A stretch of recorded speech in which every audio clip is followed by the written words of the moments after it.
The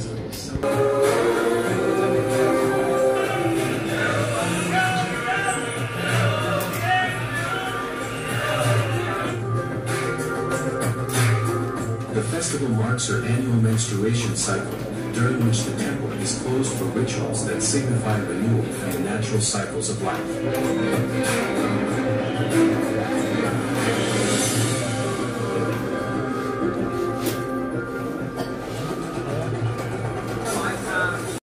অন্যতম আধ্যাত্মিক অনুষ্ঠান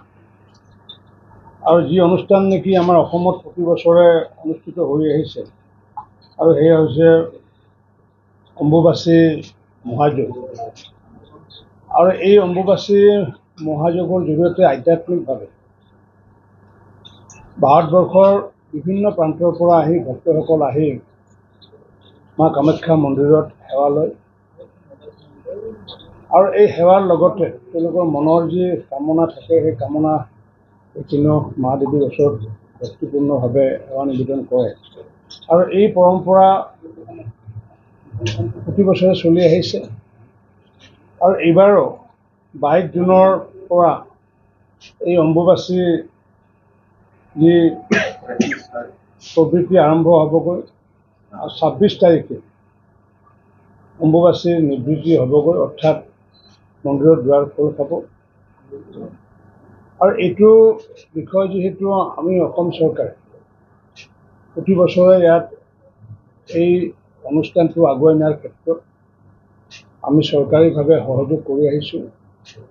আৰু এইবাৰৰ মাননীয় মুখ্যমন্ত্ৰী ডক্টৰ হিমন্ত বিশ্ব শৰ্মা ডাঙৰীয়াৰ মাৰ্গদৰ্শনত এইবাৰো আমি আজি অসমৰ বা গুৱাহাটীত অৱস্থিত 24টা বিভাগৰ চৰকাৰী বিভাগৰ লগত আজি আমি পৰ্যালোচনা সভা আয়োজন কৰিছোঁ, যাতে নিখুঁত আৰু সুন্দৰভাৱে আৰু আধ্যাত্মিকতাৰে যাতে এই অনুষ্ঠান ভাগি যাতে চলাই নিব পাৰোঁ, তাৰ কাৰণে চৰকাৰীভাৱে কি কি সহায় সহযোগ লাগিব আৰু সেই সহায় সহযোগৰ বাবে পৰামৰ্শৰ বাবে আমি আমাৰ যি দলৈ সমাজৰ বৰদলৈ ৰবীন্দ্ৰ প্ৰসাদ শৰ্মা ডাঙৰীয়া আৰু সৰু দলৈ হিমাদ্ৰী শৰ্মা ডাঙৰীয়া আৰু লগতে আমাৰ বিভাগৰ পৰিচালনা সমিতিৰ কামাখ্যা মন্দিৰৰ অম্বুবাচী মহাযজ্ঞৰ পৰিচালনা সমিতিৰ আমাৰ সকলো বিভাগ, আমাৰ টুৰিজিমৰ বিভাগৰ লগতে 24টা বিভাগৰ লগত আমি আগন্তুক দিনত যাতে অতিথিসকলক যাতে সেৱা কৰিব পাৰোঁ, তাৰ কাৰণে আমি অসম চৰকাৰে ইতিমধ্যে আজি প্ৰস্তুতি সভাৰ আমি আয়োজন কৰিছোঁ আৰু এই প্ৰস্তুতি সভাৰ পিছত আমি 9 তাৰিখলৈ আমাৰ প্ৰতিটো বিভাগে কামাখ্যা মন্দিৰত গৈ PWD বিভাগে হওক বা পানী যোগানে হওক বা স্বচ্ছতাই হওক বা অনাময়ে হওক, যাৰ যিমান বিভাগ আছে বা PWD ৰোডছে হওক, এই সকলো বিভাগে তেওঁলোকে 9 তাৰিখৰ আগে প্ৰাৰম্ভিক তেওঁলোকে ছাৰ্ভে কৰিব আৰু 9 তাৰিখে আমি পুনৰ কামাখ্যা মন্দিৰৰ যি দেৱালয় তাতে আমি পুনৰ সভা পাতি সেইদিনাখনৰ পৰা আমি কাম কাজ আৰম্ভ কৰিম আৰু এইবাৰ আমি আশা ৰাখিছোঁ যিহেতু এইটো এটা আধ্যাত্মিক অনুষ্ঠান, এই আধ্যাত্মিক অনুষ্ঠানটো যাতে আধ্যাত্মিকতাৰে যাতে পাৰ হয়